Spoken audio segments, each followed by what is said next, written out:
ನಮಸ್ಕಾರ ಎಲ್ಲರಿಗೂ ಮಾಮಿ ಸಂಡಾಗೆ ಸ್ವಾಗತ. ನಮ್ಮ ಚಾನೆಲ್ನ ಸಬ್ಸ್ಕ್ರೈಬ್ ಮಾಡ್ಕೊಳ್ಳಿ, ಹಾಗೆ ಮೇಲೆ ಕಾಣಿಸ್ತಾ ಇರೋ ಬೆಲ್ ಐಕಾನ್ನ ಪ್ರೆಸ್ ಮಾಡಿ. ಇವತ್ತು ಜನವರಿ 23, 2026 ವಸಂತ ಪಂಚಮಿ. ಇಂದು ಬಹಳ ವಿಶೇಷವಾದ ದಿನ, ಸರಸ್ವತಿ ದೇವಿಯ ಹುಟ್ಟುಹಬ್ಬದ ದಿನ. ವಿದ್ಯಾರ್ಥಿಗಳಿಗೆ ಸಂಬಂಧಪಟ್ಟಂತೆ ಬಹಳ ಅನುಕೂಲ ತಂದುಕೊಡುವಂತ ದಿನ ಇದಾಗಿರುತ್ತೆ. ಇವತ್ತಿನ ದಿನ ದೇವರಿಗೆ ತುಪ್ಪಾರಾಧನೆನ ಮಾಡಿ, ನಿಮ್ಮನೆಯಲ್ಲಿ ಮಕ್ಕಳಿದ್ರೆ ಅವ್ರ ಬುಕ್ಸ್ನ ಕೂಡ ಇಟ್ಟು ಅವ್ರನ್ನ ದೇವ್ರ ಮುಂದೆ ಕೂರಿಸಿ ಅವರಿಗೆ ಬರುವಂತ ಮಂತ್ರಗಳನ್ನ ಹೇಳಿಸಿ ಪೂಜೆ ಮಾಡಿಸ್ಬೇಕು. ಮಕ್ಕಳು ತುಂಬಾ ಚಿಕ್ಕವರಿದ್ರೆ ಮನೆಯ ಹಿರಿಯರು ಅಥವಾ ತಾಯಿಯಾದರೂ ಇದನ್ನ ಮಾಡ್ಬೋದು. ದೇವರಿಗೆ ಅರಿಶಿನ ಕುಂಕುಮ ಇಟ್ಟು, ಹಾಗೆ ಪುಸ್ತಕದ ಮೇಲೆ ಅರಿಶಿನ ಕುಂಕುಮನ ಬಡಿಸಿ ಹೂಗಳನ್ನ ಇಟ್ಟು ಓಂ ವಾಗ್ದೇವ್ಯೈ ನಮಃ ಎಂದು ಹೇಳಿ 108 ಬಾರಿ ಕುಂಕುಮದಿಂದ ಅರ್ಚನೆ ಮಾಡಬೇಕಾಗತ್ತೆ. ಆ ಕುಂಕುಮವನ್ನ ಹಣೆಗೆ ಧಾರಣೆ ಮಾಡಿಕೊಂಡು ಓದೋದ್ರಿಂದ ಅಪಾರವಾದ ಸರಸ್ವತಿ ದೇವಿಯ ಅನುಗ್ರಹ ವ್ಯಾಪ್ತವಾಗತ್ತೆ. ವಿದ್ಯಾರ್ಥಿಗಳಿಗೆ ಸಂಬಂಧಪಟ್ಟಂತೆ ಏಕಾಗ್ರತೆ ಕೊರತೆ, ಅಚಂಚಲತೆ ಅಂದರೆ ಬುದ್ಧಿಯಲ್ಲಿ ಸ್ಥಿರತೆಯ ಕೊರತೆ ಇರುವವರು ಈ ಪೂಜೆ ಮಾಡೋದ್ರಿಂದ ಅದು ಕೂಡ ನಿವಾರಣೆಯಾಗತ್ತೆ.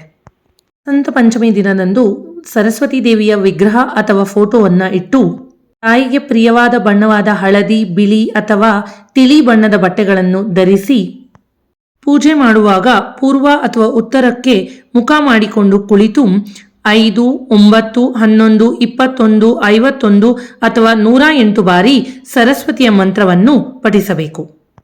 ಸರಸ್ವತಿ ನಮಸ್ತುಭ್ಯಂ ವರದೆ ಕಾಮರೂಪಿಣಿ ವಿದ್ಯಾರೂಪ ಕರಿಷ್ಯಾಮಿ ಸಿದ್ಧಿರ್ಭವತು ಮೇ ಸದಾ.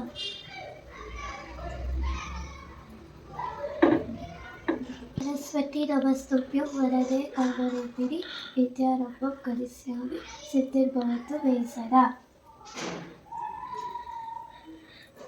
ಸರಸ್ವತಿ ನಮಸ್ತುಭ್ಯಂ ವರದೆ ಕಾಮರೂಪಿಣಿ ವಿದ್ಯಾರೂಪಂ ಕರಿಷ್ಯಾಮಿ ಸಿದ್ಧಿರ್ಭವತು. ನೋಡಿ, ಈ ರೀತಿ ಬಿಳಿ ಅಥವಾ ಹಳದಿ ಬಣ್ಣದ ಹೂವನ್ನು ಕೈಯಲ್ಲಿ ಹಿಡ್ಕೊಂಡು ಒಂದೊಂದು ಸಾರಿಗೂ ಸರಸ್ವತಿ ಮಂತ್ರವನ್ನು ಹೇಳ್ತಾ ಬುಕ್ ಮೇಲಾಗ್ಲಿ ಅಥವಾ ನಿಮ್ಮ ಹತ್ರ ಸರಸ್ವತಿ ವಿಗ್ರಹ ಫೋಟೋ ಯಾವುದಿದ್ರೂ ಅದಕ್ಕೆ ಅರ್ಪಿಸಬೇಕು.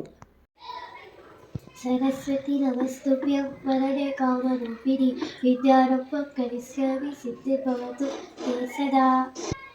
ಸರಸ್ವತಿ ನಮಸ್ತುಭ್ಯಂ ವರದೆ ಕಾಮರೂಪಿಣಿ ವಿದ್ಯಾರೂಪಂ ಕರಿಷ್ಯಾಮಿ ಸಿದ್ಧಿರ್ಭವತು ಮೇ ಸದಾ. ಸರಸ್ವತಿ ನಮಸ್ತುಭ್ಯಂ ವರದೆ ಕಾಮರೂಪಿಣಿ ವಿದ್ಯಾರೂಪಂ ಕರಿಷ್ಯಾಮಿ ಸಿದ್ಧಿರ್ಭವತು ಮೇ ಸದಾ. ಇನ್ನು ಸರಸ್ವತಿ ಎಂದರೇನೆ ವಿದ್ಯಾದೇವತೆ. ಆಕೆಯನ್ನು ಹೆಚ್ಚಾಗಿ ಕಮಲ ಅಥವಾ ನವಿಲನ ಮೇಲೆ ಕುಳಿತು ಬಿಳಿ ಉಡುಪನ್ನು ಧರಿಸಿರುವಂತಹ ಚಿತ್ರವನ್ನ ನಾವು ಎಲ್ಲೆಡೆ ನೋಡಬಹುದು. ನಿಮ್ಮ ಮನೇಲಿ ಏನಾದರೂ ಚಿಕ್ಕ ಮಕ್ಕಳಿದ್ರೆ ಅವರಿಗೆ ಮೊದಲನೇ ಬಾರಿ ವಿದ್ಯಾಭ್ಯಾಸ ಮಾಡಿಸೋರಿದ್ರೆ ಇವತ್ತು ಮಾಡಿಸೋದು ಬಹಳ ಸೂಕ್ತ. ನೈವೇದ್ಯದ ವಿಚಾರವಾಗಿ ಬಂದರೆ ಇವತ್ತಿನ ದಿನ ಬಾಳೆಹಣ್ಣು ಅಥವಾ ಯಾವುದಾದರೂ ಹಳದಿ ಬಣ್ಣದ ಸಿಹಿ ತಿಂಡಿಗಳನ್ನು ಮಾಡಿ ದೇವರಿಗೆ ಅರ್ಪಿಸೋದು ವಾಡಿಕೆಯಲ್ಲಿದೆ.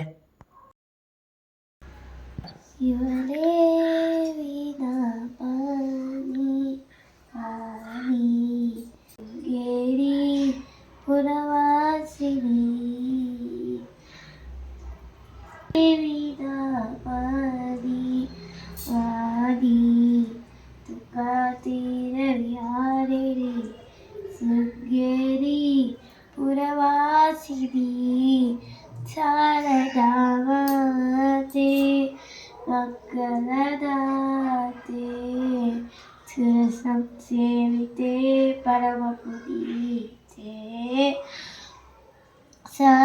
ಶಾರದಾಮಾತೆ ಮಂಗಳದಾತೆ ಸಂಸೇವಿತೆ ಪರಮಪುನೀತೆ ಹರಿದಾಸನ ಹೃದಯ ವಿರಾಜಿತೆ ನಾರದ ಜನನಿ ಜನ ಸಂಪ್ರೀತೆ ಇವಳೇ ವೇದ ಪಾದಿ ಪಾದಿ ಸುಗತೀರ ವಿಹಾರಿಣಿ ಶೃಂಗೇರಿ ಪುರವಾಸಿನಿ ಆದಿಶಂಕರ ಅರ್ಚಿತೆ ಮಧುರೇ ನಾದ ಪ್ರಿಯೇ ನವಮಣಿಮಯಾರೇ ಆದಿಶಂಕರ ಅರ್ಚಿತೆ ಮಧುರೇ ನಾದ ಪ್ರಿಯೇ ನವಮರಿಮಯಾರೇ ವೇದಾಂಕಿಲ ಶಾಸ್ತ್ರ ಆಗಮಸಾರೇ ವಿದ್ಯಾದಾಯಿನಿ ಯೋಗ ವಿಚಾರೇ ಇವಳೇ ವಿನಾಪಾರಿ ವಾದಿ ತುಗ್ಗತೀರ ವಿಹಾರಿಣಿ ಶೃಂಗೇರಿ ಪುರವಾಸಿನಿ. ಪೂಜೆಯ ಕೊನೆಯಲ್ಲಿ ದೇವರಿಗೆ ಗಂಧದ ಕಡ್ಡಿಯನ್ನು ಹಚ್ಚಿ ನಂತರ ದೀಪದ ಆರತಿಯನ್ನು ಕೂಡ ಮಾಡಬೇಕು. ವಿತ್ತುಂ ಭಕ್ತ ಸುಲಭೆ ಸರ್ವಕಾರ್ಯ ವಿದಾಯಿನಿ ಕಲೌಹಿ ಕಾರ್ಯ ಸಿದ್ಧ್ಯರ್ಥ ಮುಪಾಯಂ ಬ್ರೂಹಿ ತತ್ವತಾ. ಚಾಮುಂಡಾಂಬೆ ಸಿಂಹಾರುದಯೇ ಪಾಲಿಸ ಮಾಮರಾಯ. ಚಾಮುಂಡಾಂಬೆ ಸಿಂಹಾರುದಯೇ ಪಾಲಿಸ ಮಾಮರಾಯ. ನೆನೆಯುವೆವು ನಿತ್ಯವು ನಿನ್ನ ಭಜಿಸುವೆವು ನಮಿಸುವೆವು ನಿನ್ನ ಸ್ಮರಿಸುವೆವು. ಚಾಮುಂಡಾಂಬೆ ಅರಸಮ್ಮ ಚಾಮುಂಡಾಂಬೆ ಸಿಂಹಾರುದಯೇ ಪಾಲಿಸಮ ಮೊರಲಾಲಿಸಮ. ಬ್ರಹ್ಮಪುತ್ರ ಯಮುನ ಕೃಷ್ಣ ಗೋದಾವರಿ ತುಂಗಭದ್ರ ಜಲದಿಂದ ಹರಸಮ್ಮ ನೀಸಲಾಂಬ. ಚಾಮುಂಡಾಂಬೆ ಸಿಂಹಾರುದಯೇ ಪಾಲಿಸಮ ಮೊರಲಾಲಿಸಮ. ಚಾಮುಂಡಾಂಬೆ ಸಿಂಹಾರುದಯೇ ಪಾಲಿಸಮ ಮೊರಲಾಲಿಸಮ. ಇಂದಿನ ದಿನವು ಶುಭ ದಿನವು ಇಂದಿನ ವಾರ ಶುಭವಾರ.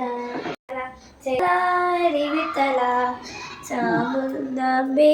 ಸರಸ್ವತಿಯನ್ನು ಪೂಜಿಸಬೇಕಾದರೆ ಬಹಳಷ್ಟು ಮಂತ್ರಗಳಿವೆ. ಅದರಲ್ಲಿ ಕೆಲವೊಂದನ್ನು ನಾವು ನಿಮ್ಮ ಹತ್ರ ಶೇರ್ ಮಾಡ್ಕೊಳ್ತಾ ಇದ್ದೀವಿ. ನೀವು ಕೂಡ ಮಕ್ಕಳ ಹತ್ರ ಇದನ್ನು ಹೇಳಿಸಿ.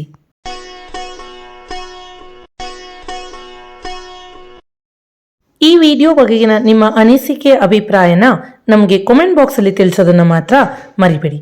Thanks for watching.